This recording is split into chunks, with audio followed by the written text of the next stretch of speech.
Hi friends, ആർഫറയുടെ weekend എപ്പിസോഡിലേക്ക് എല്ലാവർക്കും ഒരിക്കൽ കൂടി സ്വാഗതം. ഈ വീഡിയോയുടെ ഒരു മെയിൻ സബ്ജക്റ്റിലേക്ക് പോകുന്നതിന് മുമ്പ് സ്റ്റോക്ക് മാർക്കറ്റിൻ്റെ ബെഞ്ച് മാർക്ക് ഇൻഡെക്സ് ആയ നിഫ്റ്റി 50യുടെ 2 വർഷം മുമ്പത്തെ എക്സാക്ട്ലി പറയുകയാണെങ്കിൽ 2024 ഏപ്രിൽ 4 നിഫ്റ്റി 50 ക്ലോസ് ചെയ്ത ഒരു വാല്യൂ എന്ന് പറയുന്നത് 22,514 എന്ന ലെവലാണ്. ഇപ്പോൾ നിഫ്റ്റി നിൽക്കുന്നത് 22,819 എന്ന ലെവലാണ്. അപ്പോൾ ഈ കഴിഞ്ഞ മാർച്ച് 23 കഴിഞ്ഞ ആഴ്ച നമ്മൾ കണ്ടതാണ് നിഫ്റ്റി 22,512 എന്ന ലെവൽ വരെ വന്നിരുന്നു. ഇപ്പോഴത്തെ ഗ്ലോബൽ മാർക്കറ്റ് ക്യൂസ് ഒക്കെ വെച്ച് നോക്കുകയാണെങ്കിൽ ഇനിയും ആ 22,500 പോകാനുള്ള എല്ലാ സാധ്യതയും നിഫ്റ്റിയിലുണ്ട്. അപ്പം അങ്ങനെ നോക്കുകയാണെങ്കിൽ 2 വർഷം മുമ്പുള്ള നിഫ്റ്റിയുടെ ലെവലും ഇന്നത്തെ ലെവലും ഒരേപോലെ നിൽക്കുന്നു എന്ന് പറയുമ്പോൾ 2 വർഷം ഇൻവെസ്റ്റേഴ്സിന് അത് നൽകിയ റിട്ടേൺ എന്ന് പറയുന്നത് 0 ആണ്. ഒരു ഇൻവെസ്റ്ററെ സംബന്ധിച്ചിടത്തോളം ഇത് വളരെ നിരാശ ഉണ്ടാക്കുന്ന ഒരു കാര്യമായിട്ട് തോന്നിയേക്കാം. എന്നാൽ നമ്മളവിടെ മറ്റൊരു കാര്യം കൂടി കാണാൻ കഴിയും. അതായത് ഈ ഞാൻ നേരത്തെ സൂചിപ്പിച്ച 2024 ഏപ്രിൽ 4 22,500 ലെവലിൽ നിഫ്റ്റി ഉണ്ടായിരുന്നെങ്കിലും 4 മാസം കഴിഞ്ഞപ്പോൾ, അതായത് 2024 ഓഗസ്റ്റ് 1 നമ്മൾ നിഫ്റ്റിയുടെ വാല്യൂ പരിശോധിച്ചാൽ അത് ക്ലോസ് ചെയ്ത് 25,010 അപ്പോൾ ആ 4 മാസം കൊണ്ട് 11% റിട്ടേൺ അവിടെ ഉണ്ടായിട്ടുണ്ട്. ഇതേപോലെ നമ്മൾ കുറച്ചും കൂടി മുന്നോട്ടേക്ക് പോയി കഴിഞ്ഞാൽ 2024 സെപ്റ്റംബർ 26 നിഫ്റ്റി അതിൻ്റെ ഒരു പുതിയ ഹൈ ക്രിയേറ്റ് ചെയ്തിരുന്നു. അത് 26,216 ആയിരുന്നു.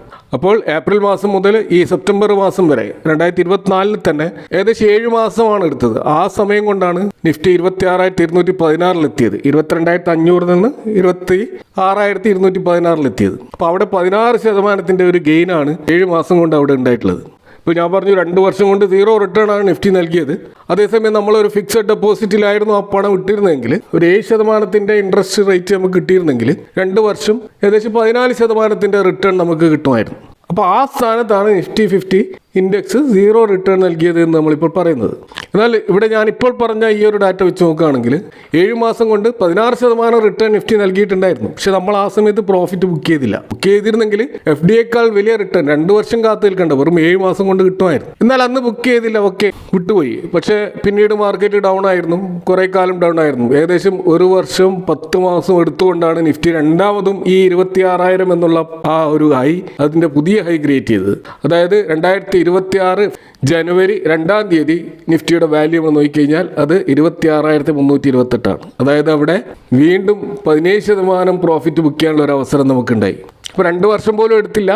മാത്രമല്ല FDയേക്കാൾ ബെറ്റർ റിട്ടേണും നിഫ്റ്റി തന്നിട്ടുണ്ട്. ഇപ്പോൾ നമ്മൾ അവിടെ പ്രോഫിറ്റ് ബുക്ക് ചെയ്തില്ല. അപ്പോൾ ഇതിൽ നിന്ന് നമ്മൾ മനസ്സിലാക്കുന്നത് 2 വർഷം കൊണ്ട് നിഫ്റ്റി 0 റിട്ടേൺ നൽകിയ സന്ദർഭമുണ്ട്, 17% റിട്ടേൺ നൽകിയ സന്ദർഭം ഉണ്ടായിട്ടുണ്ട്. ഇപ്പോൾ സ്റ്റോക്ക് മാർക്കറ്റ് എന്ന് പറയുന്നത് ഇതാണ്. അവിടെ പെർമനൻ്റ് ആയിട്ടുള്ള റിട്ടേൺ അല്ല ഉണ്ടാവും. ഈ രീതിയിൽ ഓരോ അവസരങ്ങളാണ് നമുക്ക് റിട്ടേണിന് വേണ്ടി അത് തന്നുകൊണ്ടിരിക്കുക.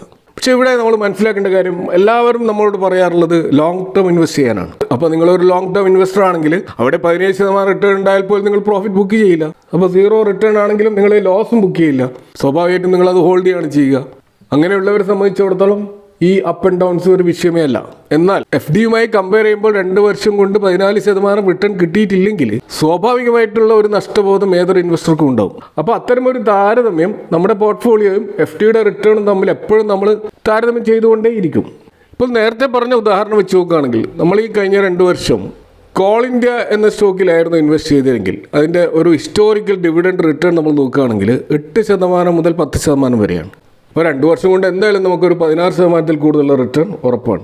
ഇനി അതല്ല, വേദാന്ത എന്ന സ്റ്റോക്കിലാണ് നിങ്ങൾ ഇൻവെസ്റ്റ് ചെയ്തെങ്കിൽ അതിൻ്റെ 5 ഇയേഴ്സിൻ്റെ ആവറേജ് ഡിവിഡൻഡ് റിട്ടേൺ എന്ന് പറയുന്നത് 10% മുതൽ 15% വരെയാണ്. ഏറ്റവും കുറഞ്ഞത് 20% റിട്ടേൺ നമുക്ക് അതിൽ നിന്നും ലഭിക്കും. അതല്ല, നമ്മൾ ഹിന്ദുസ്ഥാൻ സിങ്ക് എന്ന സ്റ്റോക്കിലാണ് ഇൻവെസ്റ്റ് ചെയ്തെങ്കിൽ അവിടെയും ഏറ്റവും മിനിമം 14% റിട്ടേൺ നമുക്ക് ലഭിക്കും. കാരണം അതിൻ്റെ ആവറേജ് 5 ഇയേഴ്സിൻ്റെ ഡിവിഡൻഡ് ഈൽഡ് എന്ന് പറയുന്നത് 7% മുതൽ 9% വരെയാണ്. എന്നാൽ ഈ സ്റ്റോക്കുകളുടെ സ്റ്റോക്ക് പ്രൈസ് നമ്മൾ നോക്കിക്കഴിഞ്ഞാൽ ഒരു പക്ഷേ റിട്ടേൺ ഒന്നും കിട്ടിയിട്ടുണ്ടാവില്ല. ചിലപ്പോൾ 0 ആയിരിക്കാം, ചിലപ്പോൾ നെഗറ്റീവ് ആയിരിക്കാം. എങ്കിൽ പോലും ഡിവിഡൻഡ് ഈ രീതിയിൽ വന്നുകൊണ്ടേയിരിക്കും. നമ്മുടെ മാർക്കറ്റിലെ ലീഡിംഗ് ആയിട്ടുള്ള ഡിവിഡൻഡ് സ്റ്റോക്കുകളുടെ ഒരു പോർട്ട്ഫോളിയോ ക്രിയേറ്റ് ചെയ്ത് ഇൻവെസ്റ്റ് ചെയ്തിരുന്നെങ്കിൽ നമുക്ക് 16% മുതൽ 30% വരെ ഡിവിഡൻഡ് മാത്രമായിട്ട് റിട്ടേൺ കിട്ടാനുള്ള ഒരു അവസരം ഉണ്ടാകുമായിരുന്നു. അപ്പോൾ എത്ര മോശം മാർക്കറ്റ് കണ്ടീഷനിലും മാർക്കറ്റ് എത്ര തകർന്നാലും ഈ ഡിവിഡൻഡ് അവർ നൽകിക്കൊണ്ടേയിരിക്കും. അപ്പോൾ അതുകൊണ്ട് തന്നെ ഒരു സാധാരണ സ്റ്റോക്ക് നമ്മളിൽ ഉണ്ടാക്കുന്ന ആ ഒരു ആഘാതത്തിൻ്റെ അത്ര ആഘാതം ഈ ഡിവിഡൻഡ് സ്റ്റോക്കുകൾ ഉണ്ടാക്കുകയില്ല. കാരണം ഷെയർ പ്രൈസ് ക്രാഷ് ആയാലും കമ്പനി ലാഭത്തിലാണെങ്കിൽ നിങ്ങൾക്ക് ഡിവിഡൻഡ് ലഭിച്ചുകൊണ്ടേയിരിക്കും. ഇനി മാർക്കറ്റ് ഫോൾ ചെയ്യുന്ന സമയത്ത് നമ്മളത് ആവറേജ് ചെയ്യുന്നു അല്ലെങ്കിൽ പുതുതായിട്ട് ഇൻവെസ്റ്റ് ചെയ്യുന്നു എന്ന് കരുതുക. ആ സമയത്ത് നമുക്ക് കൂടുതൽ ഡിവിഡൻഡ് ഈൽഡ് ലഭിക്കും എന്നുള്ളതാണ് മറ്റൊരു യാഥാർത്ഥ്യം. കാരണം ഈ ഡിവിഡൻഡ് ഈൽഡ് കാൽക്കുലേറ്റ് ചെയ്യുന്നത് annual dividend per share. Annual dividend എന്ന് പറയുമ്പോൾ നമുക്കറിയാം പല ഘട്ടങ്ങളിലായിട്ടാണ് ഡിവിഡൻഡ് നൽകാറുള്ളത്. ഒന്നുകിൽ കൊല്ലത്തിൽ 2 പ്രാവശ്യം, അതല്ലെങ്കിൽ 3 പ്രാവശ്യം, അല്ലെങ്കിൽ കൊല്ലത്തിൽ 1 പ്രാവശ്യം. അപ്പോൾ അവിടെ ഇൻ്ററിം ഡിവിഡൻസും ഫൈനൽ ഡിവിഡൻറ്റും പല രീതിയിലാണ് കമ്പനി നൽകിക്കൊണ്ടിരിക്കുക. അപ്പോൾ ഓവറോൾ ഒരു വർഷം എത്ര ഡിവിഡൻഡ് കിട്ടി അതാണ് ആനുവൽ ഡിവിഡൻഡ്. ആ ഒരു ആനുവൽ ഡിവിഡൻറ്റിൻ്റെ എമൗണ്ടിനെ പ്രൈസ് പെർ ഷെയർ കൊണ്ട് ഡിവൈഡ് ചെയ്താൽ കിട്ടുന്ന വാല്യൂ ആണ് നമ്മൾ ഡിവിഡൻഡ് ഈൽഡ് എന്ന് പറയുന്നത്. ഇപ്പോൾ ഉദാഹരണത്തിന് 100 രൂപ വിലയുള്ള ഒരു ഡിവിഡൻഡ് സ്റ്റോക്കിൽ നമ്മൾ ഇൻവെസ്റ്റ് ചെയ്തിട്ട് അവർ 10 രൂപയാണ് ഒരു വർഷം ഡിവിഡൻഡ് നൽകിയതെങ്കിൽ നമ്മുടെ ഡിവിഡൻഡ് ഈൽഡ് എന്ന് പറയുന്നത് 10%. എന്നാൽ മാർക്കറ്റ് ക്രാഷിൻ്റെ സമയത്ത് ഈ സ്റ്റോക്ക് ഫോൾ ചെയ്തിട്ട് 80 രൂപ എന്ന ലെവലിൽ വന്നു എന്ന് കരുതുക. അപ്പോഴും ഈ കമ്പനി ലാഭത്തിലാണെങ്കിൽ അവർ 10 രൂപ ഡിവിഡൻഡ് തന്നെ നൽകും, അല്ലെങ്കിൽ അതിൽ കൂടുതൽ നൽകും. ഇനി 10 രൂപ തന്നെ നൽകിയാൽ ഈ ഡിവിഡൻഡ് ഈൽഡ് വരുന്നത് 12.5% ആണ്. കാരണം ഷെയർ പ്രൈസ് കുറഞ്ഞതുകൊണ്ട് ഡിവിഡൻഡ് ഈൽഡ് കൂടി. അപ്പോൾ സ്വാഭാവികമായിട്ടും ആ സ്റ്റോക്കിൻ്റെ ഡിവിഡൻഡ് ഈൽഡ് കൂടുമ്പോൾ ഡിവിഡൻഡ് ഇൻവെസ്റ്റ്മെൻറ്റിന് കാത്തിരിക്കുന്ന ഇൻവെസ്റ്റേഴ്സിനെ സംബന്ധിച്ചിടത്തോളം അവർ ഈ സ്റ്റോക്കിൽ കൂടുതലായിട്ട് ആകർഷിക്കപ്പെടും. അങ്ങനെ ആ സ്റ്റോക്കിൽ കൂടുതൽ ഇൻവെസ്റ്റ്മെൻറ്റ് വന്നുകൊണ്ടേയിരിക്കും. അതുകൊണ്ട് തന്നെ വലിയ തോതിൽ ഈ സ്റ്റോക്ക് താഴോട്ടേക്ക് പോവുകയുമില്ല. അപ്പോൾ അങ്ങനെ നോക്കുമ്പോൾ ഈ ഡിവിഡൻഡ് ഇൻവെസ്റ്റ്മെൻറ്റ് നടത്താനുള്ള ഏറ്റവും ബെസ്റ്റ് സന്ദർഭം എന്ന് പറയുന്നത് ആ സ്റ്റോക്ക് പ്രൈസ് വലിയ തോതിൽ ക്രാഷ് ആകുമ്പോഴാണ് നമ്മൾ ആ ഡിവിഡൻഡ് സ്റ്റോക്കിൽ ഇൻവെസ്റ്റ് ചെയ്യേണ്ടത്. എന്നാൽ നമ്മൾ വേറെയും ചില കാര്യങ്ങൾ ഡിവിഡൻഡ് സ്റ്റോക്കിൻ്റെ കാര്യത്തിൽ നമ്മൾ നോക്കേണ്ടതുണ്ട്. ഇപ്പോൾ ഒരു മാർക്കറ്റ് ക്രാഷിൽ ഡിവിഡൻഡ് സ്റ്റോക്കുകളിൽ നിക്ഷേപം നടത്തുമ്പോൾ നമ്മൾ തിരഞ്ഞെടുക്കുന്ന ഡിവിഡൻഡ് സ്റ്റോക്കുകൾ അത് ഏറ്റവും കുറഞ്ഞത് കഴിഞ്ഞ 5 വർഷമായിട്ട് മുടങ്ങാതെ ഡിവിഡൻഡ് നൽകുന്ന ഒരു സ്റ്റോക്കാണ് നമ്മൾ ഉറപ്പുവരുത്തണം. അതുകൂടാതെ അതിൻ്റെ ഡിവിഡൻഡ് പേ ഔട്ട് റേഷ്യോ എന്ന് പറയുന്നത് ഒരു കമ്പനി ഒരു വർഷം ഉണ്ടാക്കുന്ന ലാഭത്തിൻ്റെ എത്ര ശതമാനമാണ് അവർ ഡിവിഡൻഡിന് വേണ്ടി മാറ്റിവെക്കുന്നത്, അതിനെയാണ് ഡിവിഡൻഡ് പേ ഔട്ട് റേഷ്യോ എന്ന് പറയുന്നത്.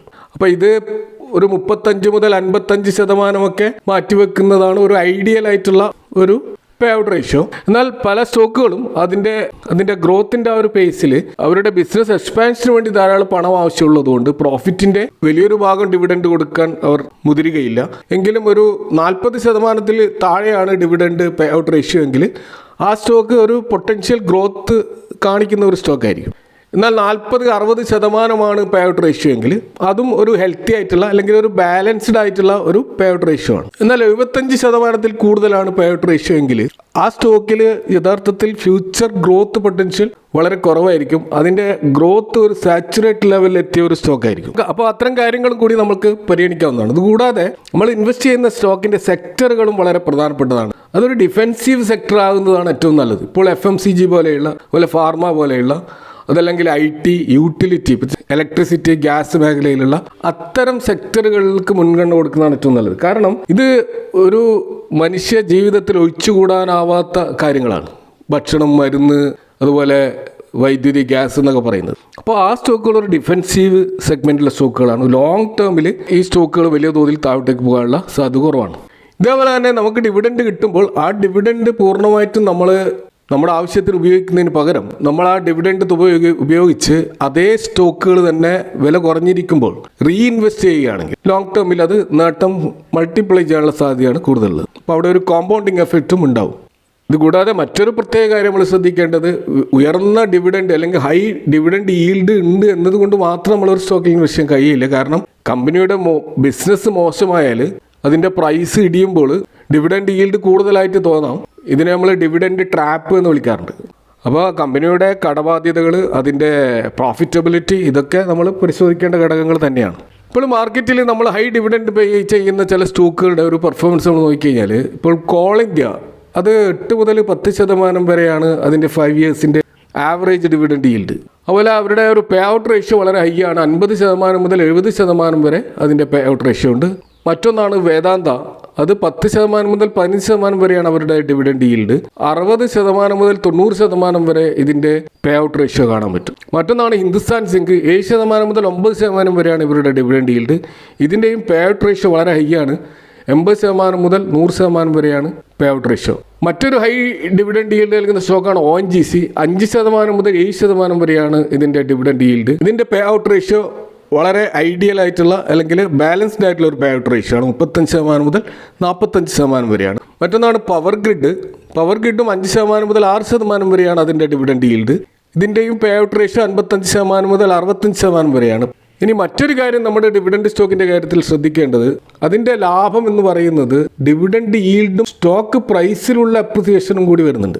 ഇതിനെയാണ് നമ്മൾ ടോട്ടൽ ഷെയർ ഹോൾഡർ റിട്ടേൺ എന്ന് പറയുന്നത്. നേരത്തെ സൂചിപ്പിച്ച 5 സ്റ്റോക്കുകളുടെ ടോട്ടൽ ഷെയർ ഹോൾഡർ റിട്ടേൺ നമ്മൾ നോക്കിക്കഴിഞ്ഞാൽ നമുക്ക് കാണാൻ കഴിയുന്നത് കോൾ ഇന്ത്യയുടെ ഡിവിഡൻഡ് ഈൽഡ് 9%, സ്റ്റോക്ക് പ്രൈസിൽ ഉണ്ടായിട്ടുള്ള CAGR ഗ്രോത്ത് 22%, ആഡ് ചെയ്താൽ 31% ഇയർലി റിട്ടേൺ ആണ് അത് നൽകിയിട്ടുള്ളത്. അതുപോലെ വേദാന്ത നോക്കുകയാണെങ്കിൽ 14% ഡിവിഡൻഡും 18% ക്യാപിറ്റൽ അപ്രിസിയേഷനും കൂടി ചേർന്നുകൊണ്ട് 32% റിട്ടേൺ ആണ് ഓവറോൾ ഇൻവെസ്റ്റേഴ്സ് നൽകിയിട്ടുള്ളത്. അതുപോലെ ഹിന്ദുസ്ഥാൻ സിങ്ക് നോക്കുകയാണെങ്കിൽ 8.5% ഡിവിഡൻഡ് ഈൽഡും 12% ക്യാപിറ്റൽ അപ്രിസിയേഷൻ കൂടി ചേർന്നുകൊണ്ട് 20% റിട്ടേൺ അത് ഇയർലി ഇൻവെസ്റ്റേഴ്സ് നൽകിയിട്ടുണ്ട്. ഇനി ONGC നോക്കുകയാണെങ്കിൽ 15% സ്റ്റോക്ക് പ്രൈസ് CAGR ഗ്രോത്തും അതുപോലെ ഡിവിഡൻഡ് ഈൽഡ് ആയിട്ടുള്ള 5% ആഡ് ചെയ്തുകൊണ്ട് 20.5% ഓവറോൾ റിട്ടേൺ ഇയർലി അത് നൽകിയിട്ടുണ്ട്.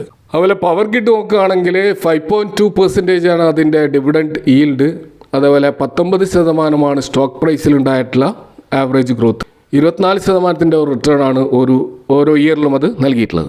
അപ്പോൾ ഇവിടെ നമുക്ക് മനസ്സിലാക്കാൻ കഴിയുന്നത് ഡിവിഡൻഡ് സ്റ്റോക്കുകളുടെ സ്റ്റോക്ക് പ്രൈസിൽ ഉണ്ടാകുന്ന വളർച്ചയും ഡിവിഡൻഡ് ഈൽഡും ചേർന്നുകൊണ്ട് കിട്ടുന്ന റിട്ടേൺ എന്ന് പറയുന്നത് അത് FDയേക്കാൾ മാത്രമല്ല നിഫ്റ്റിയേക്കാളും ബെറ്റർ റിട്ടേൺ അത് നൽകിയതായിട്ട് നമുക്ക് ഇവിടെ കാണാൻ കഴിയും. അപ്പോൾ ഈ ഒരു സാഹചര്യത്തിൽ എങ്ങനെയായിരിക്കണം നമ്മളൊരു ഡിവിഡൻഡ് പോർട്ട്ഫോളിയോ ക്രിയേറ്റ് ചെയ്യേണ്ടത് എന്ന് നോക്കിക്കഴിഞ്ഞാൽ, പോർട്ട്ഫോളിയോ ക്രിയേറ്റ് ചെയ്യുമ്പോൾ ഒരു 40% നമ്മൾ ക്യാഷ് റിച്ച് ആയിട്ടുള്ള PSU സ്റ്റോക്കുകൾ ഉൾപ്പെടുത്തണം.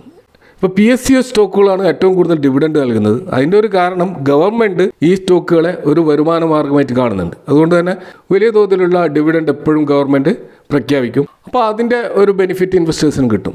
അപ്പോൾ അത്തരത്തിൽ നമ്മൾ എക്സാമ്പിളായിട്ട് പറയുകയാണെങ്കിൽ കോൾ ഇന്ത്യ, ONGC ഒക്കെ ആ ഒരു ഗണത്തിൽ വരുന്ന ക്യാഷ് റിച്ച് ആയിട്ടുള്ള PSUs ആണ്. രണ്ടാമത് നമ്മൾ നോക്കേണ്ടത് ഉയർന്ന ഡിവിഡൻഡ് ഈൽഡ് നൽകുന്ന സ്റ്റോക്കുകൾ, പ്രത്യേകിച്ച് ഡിഫെൻസീവ് യൂട്ടിലിറ്റി സെഗ്മെൻറ്റുള്ള അത്തരത്തിലുള്ള സ്റ്റോക്കുകൾ എക്സാമ്പിൾ എടുക്കുകയാണെങ്കിൽ പവർ ഗ്രിഡ്, NTPC പോലെയുള്ള സ്റ്റോക്കുകൾ. അപ്പോൾ മാർക്കറ്റ് വലിയ തോതിൽ ഇടിഞ്ഞാലും ഈ സ്റ്റോക്കുകൾ നൽകുന്ന ഡിവിഡൻഡിന് വലിയ കുറവൊന്നും ഉണ്ടാവില്ല. അതുകൊണ്ട് തന്നെ ഒരു 30% നമ്മൾ തീർച്ചയായിട്ടും ഈ ഒരു മേഖലയിലുള്ള സ്റ്റോക്കുകളാണ് നമ്മളെ പോർട്ട്ഫോളിയോയിൽ ഉൾപ്പെടുത്തേണ്ടത്. മറ്റൊന്ന് നമ്മൾ നോക്കേണ്ടത് നല്ല ഡിവിഡൻഡ് ഈൽഡും അതേസമയം തന്നെ സ്റ്റോക്കിൻ്റെ പ്രൈസിലുണ്ടാകുന്ന ഗ്രോത്ത് നല്ല രീതിയിൽ മുന്നോട്ടേക്ക് പോകുന്ന സ്റ്റോക്കുകൾ. ഇപ്പോൾ ഉദാഹരണത്തിന് TCS, ITC ഒക്കെ ഈ ഒരു സെഗ്മെൻറ്റിൽ വരുന്നതാണ്. ഇപ്പോൾ TCS തന്നെ നമുക്കറിയാം അത് 4000 എന്ന ലെവൽ വരെയൊക്കെ പോയിരുന്നു. ഇപ്പോൾ അത് ഡൗൺ ട്രെൻഡിലാണ്. പക്ഷേ ഇടയ്ക്കിടയ്ക്ക് ഹൈ മൊമെൻറ്റം ഈ സ്റ്റോക്കുകൾ എപ്പോഴും കാണിക്കും. ഇപ്പോൾ ITC ആയാലും ആ രീതിയിൽ 400-ലധികം വരെ അതിൻ്റെ പ്രൈസ് പോയതാണ്. മറ്റൊരു കാറ്റഗറി നമ്മൾ ഉൾപ്പെടുത്തേണ്ടത് ഹൈ റിസ്ക് ആയിട്ടുള്ള മെറ്റൽ സ്റ്റോക്കുകൾ. അതിൻ്റെ അലോക്കേഷൻ കുറക്കുന്നതാണ് ഏറ്റവും നല്ലത്. ഒരു 10% വരെ നമുക്ക് അത് വേണമെങ്കിൽ ഉൾപ്പെടുത്താം. അപ്പോൾ അതിൻ്റെ ഒരു ഉദാഹരണമായിട്ട് പറയാവുന്ന സ്റ്റോക്കുകളാണ് വേദാന്തയും ഹിന്ദുസ്ഥാൻ സിങ്കും. കാരണം ഇവിടെ റിസ്ക് വളരെ കൂടുതലാണ്, എന്നാൽ ഹൈ ഡിവിഡൻഡ് ഈൽഡാണ് നമുക്ക് ലഭിക്കുന്നത്. അപ്പോൾ ഇത്തരത്തിലുള്ള ഒരു പോർട്ട്ഫോളിയോ നമ്മൾ ക്രിയേറ്റ് ചെയ്യുകയാണെങ്കിൽ അത് ഈ ക്രാഷിംഗ് മാർക്കറ്റിൽ അത് നല്ലൊരു ചോയ്സ് ആയിരിക്കും. അതുകൂടാതെ ഓരോ വർഷവും നമ്മൾ ഇതിൻ്റെ ഡിവിഡൻഡ് ഈൽഡ് പരിശോധിച്ചുകൊണ്ട് നമ്മൾ റീബാലൻസിങ്ങിനെ കുറിച്ചും ആലോചിക്കണം, വെയിറ്റേജ് കൂട്ടുകയും കുറക്കുന്നതിനെ കുറിച്ചും ആലോചിക്കണം. ഇത്തരത്തിലുള്ള ഒരു ഡിവിഡൻഡ് പോർട്ട്ഫോളിയോ ആണെങ്കിൽ ഏത് മോശം മാർക്കറ്റ് കണ്ടീഷനിലും മാർക്കറ്റിനെ ബീറ്റ് ചെയ്യുന്ന ഒരു റിട്ടേൺ നൽകാൻ പോർട്ട്ഫോളിയോയ്ക്ക് സാധിക്കും. ഇതൊക്കെയാണ് ഡിവിഡൻഡ് ഇൻവെസ്റ്റ്മെൻറ്റുമായിട്ട് ബന്ധപ്പെട്ട് ഇവിടെ പറയാനുള്ളത്. ഈ വിഷയങ്ങളുമായി ബന്ധപ്പെട്ട നിങ്ങളുടെ അഭിപ്രായങ്ങളും കമൻറ്റുകളും അറിയിക്കാം. Thanks for watching. See you next time with another video.